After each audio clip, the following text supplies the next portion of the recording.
everyone, this is Ashley of CT Media Digitals. I'm going to do a tutorial to show you how to use my new Valentine brick backdrops in Photoshop. I have 3 images that I want to use. Shooting your subject on black is going to give you the best results post-edit in Photoshop for these backdrops. I'm going to go ahead and start. I'm going to go to my quick selection tool and select subject up here at the top, or you can use your bar down here, or you can use lasso.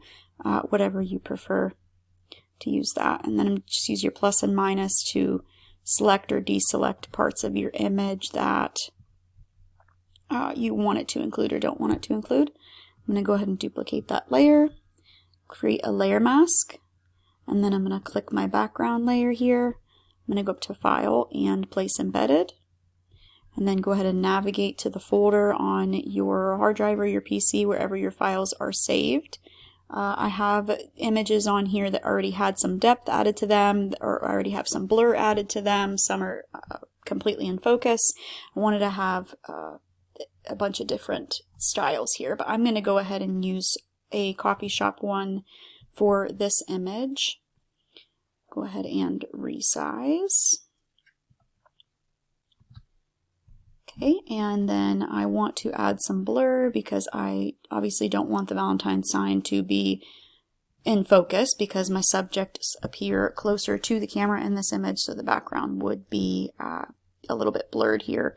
You could just go to filter and blur and then Gaussian blur or whatever kind of blur you want to use, but I'm going to go to filter and camera raw filter because I want to use the lens blur in here. So go ahead and go down to lens blur and you can expand that and then click apply here. Hopefully it works. Sometimes it throws me an error. I feel like Photoshop still has a glitch with this filter sometimes. Good, it worked. Okay. And then you can play around. So this is your focal range. You can play around with this. I expand it all the way and then I just go a little bit at a time to where I want, how much blur I want to add, and then you can play around with your different bokeh. I like the ring bokeh here. I think it looks pretty cool. And then I'm also going to bring the blur amount down just a little bit because I don't want it to be too strong. Okay, I'm going to click OK.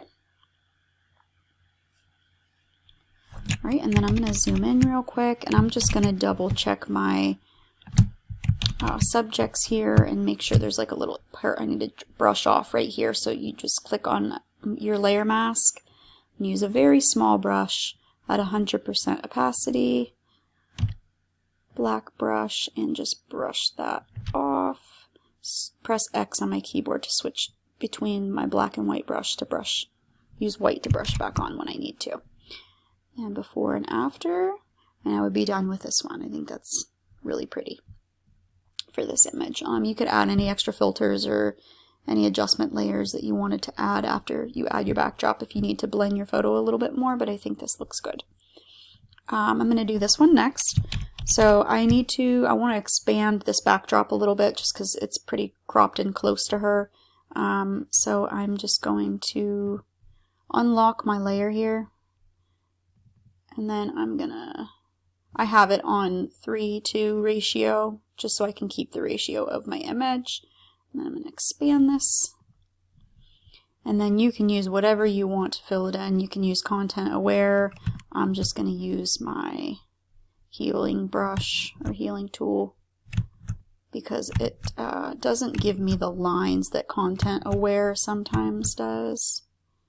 But obviously use whatever method you are most comfortable using. Okay, and then I'm going to go ahead and select my subject again.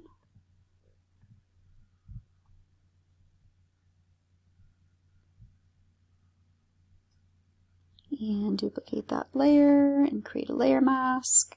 And then click back on the bottom layer. Place embedded. Navigate to the folder again. I want another room for this one. I think I'm going to do a single one. And then go ahead and resize. And now if you decide that you do one and you decide you don't want that, you can always right click, replace contents, and then pick a different one, and it will go ahead and automatically replace it for you. But I'm going to go back one because I want to use this one. Now I'm going to brush off. Her hair looks really wonky here. I use that word a lot. But that's okay because I want to add a little bit more depth to this. I want to make this part of the room darker back here. So I'm going to go to my layer mask and use a bigger brush at, let's do 25% opacity. And I'm just going to brush off that part of the room. So it seems like that room is almost completely dark because I want the focus to be on her and the sign.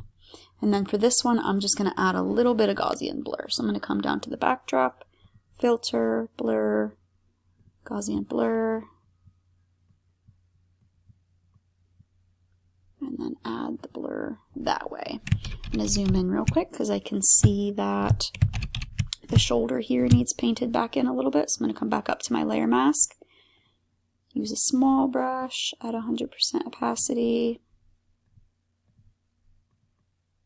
and brush back in her jacket there.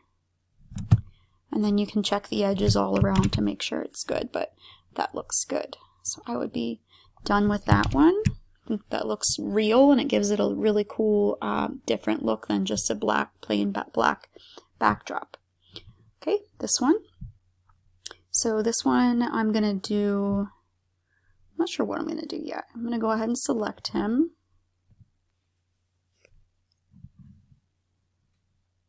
And I already extended the backdrop on this one like I just showed you in the last one. Duplicate that layer, create the layer mask, click back down here in my background, go up to File and Place Embedded, and then I'm going to use my Hello Handsome on this one.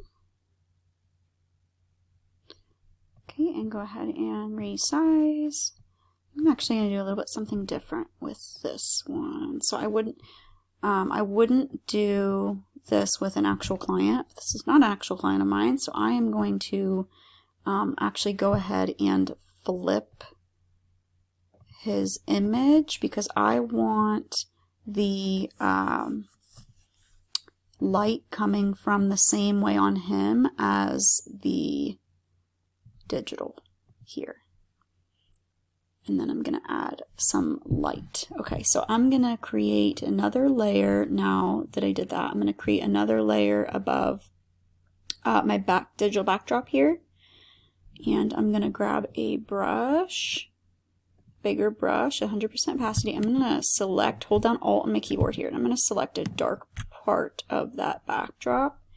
And I'm going to paint in so it looks like I have a lot of dark around the digital there. And then I'm going to add just a little bit of blur to the digital. Not a lot, just so it's not sharper than he is. And then I'm going to add a little bit of glow onto him. I'll show you how to do that. So I'm going to add another layer above my subject layer here, and then I'm going to create a layer mask. I'm going to hold down Alt on my keyboard and you can click between the layers, or you can right click that layer and create clipping mask. And then I'm going to change it to screen for now, the blending mode. And then I'm going to use a smaller brush, not much smaller. I'm going to hold down Alt on my keyboard with my brush, and then I'm going to select this pink right here. And then I'm just going to paint on some light right there. Lower that opacity. And then I'm going to play around with my blending modes here and see what looks the most realistic. I think hard light looks pretty good. And I'm going to create a layer mask on that. Use a black brush at about 25% opacity. And I'm going to brush it off. So it's really only on the edge of his jacket and his head there, because it's not going to look realistic otherwise. So this will make it look like he's standing close enough to the wall to get that reflection on his jacket from the neon light.